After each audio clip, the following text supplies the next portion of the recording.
Himasrayas ngayon ang isang babaeng Chinese matapos matuklasang peke ang driver's license na iprinisinta nito upang dalawin ang kaibigang nakakulong sa Criminal Investigation and Detection Unit Facility ng Quezon City. Ayon kay QCPD-CIDU Chief Police Lieutenant Colonel Edison Uwano, kinilala ang suspect na si alias Lu, residente ng Makati City, na unang nagtungo sa CIDO noong Enero 6. Napansin ng duty jailer na kahina-hinala ang ipinakitang driver's license kaya ito ay ipinaberipika sa Land Transportation Office.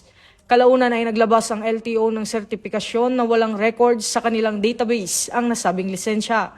Nang bumalik si Lu noong Enero 8 at muling iprinisinta ang pareho ang ID, agad siyang inaresto ng mga otoridad. Naharap ang suspect sa kasong paglabag sa Article 172 ng Revised Penal Code o Falsification of Public Document at Republic Act 4136 o Land Transportation and Traffic Code. Nagpaalala naman si QCPD Acting District Director Police Colonel Randy Glenn Silvio na may katapat na parusa ang paggamit ng peking ID, lalo na sa mga opisyal na transaksyon.